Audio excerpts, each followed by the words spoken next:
Here's what's coming into view on Elevating Denver.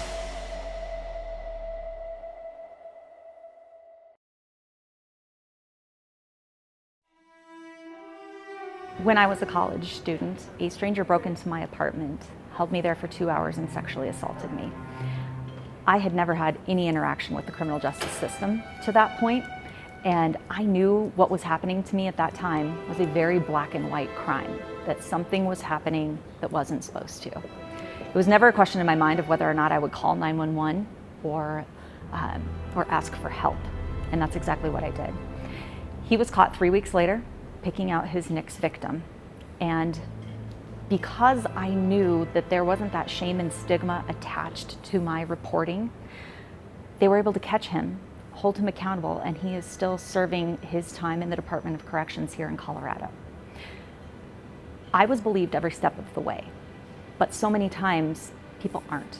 When they speak out, there have been multiple times throughout my life where I know that other survivors are questioned. And how many people are we letting off the hook?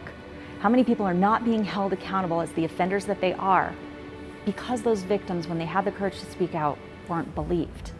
My name is Kimberly Corbin. I'm a survivor advocate. So I actually do consulting for In Violence Against Women International, who created the Start by Believing campaign. Start by Believing isn't just a campaign, it's a philosophy. And I think what's so important about this is that everyone can take an active role in making our communities safer. It's not the big splashy media stories that you constantly hear about where we need to think about this as much. It's those day-to-day interactions. It's the people that you already know, the people that you're close with. We know, statistically speaking, that there's a large amount of residents who are going to be victimized by sexual violence at some point in their lifetime. And when those victims choose to speak out, it's typically confiding in friends or family, someone that is close. So when they do that, are you prepared to respond in a way that sets that victim up for crisis intervention, for services, and for holding their offenders accountable? The easiest way that we can do that is to start by believing. So making sure that you know where your resources are, that you are able to offer that space for the survivor to speak freely, and to be non-judgmental. You start by believing, and from there, the professionals can help by intervening with crisis services or law enforcement reports. We know that typically sexually based offenders are not just going to offend one time. They are going to create multiple victims. And supporting the survivors when they do speak out, just like I was, make sure that they are not going to make more victims after us. Honor their voices, respect those victims, and hold space for them. I was lucky enough to be believed, but so many aren't. And so that's why I have chosen to speak out, to use my voice, and to let others know that they're not alone. You know, some of the things that we have to go through as survivors are awful. I always say that an abnormal reaction to an abnormal experience is normal. So whatever it is that you're feeling, whatever it is that you think it makes you different or somehow not worthy of the justice and the help that you do deserve, I can tell you it's incorrect. You deserve justice. You deserve space to heal. And I hope that you are able to reach out and find those voices and those people who are able to connect you and help you along this way. You're not alone.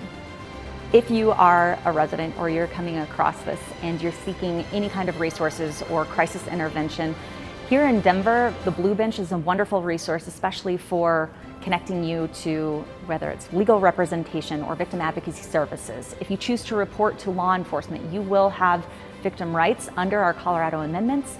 All of our law enforcement community has victim advocates ready to help and to serve the victims of crime who come forward. Your local hospitals will always have nurses who are trained in this crisis response, and there are advocates that are available through many resources here in Denver. On a national scale, I would encourage you to check out In Violence Against Women International. They are the ones who created the Start by Believing campaign 12 years ago, actually.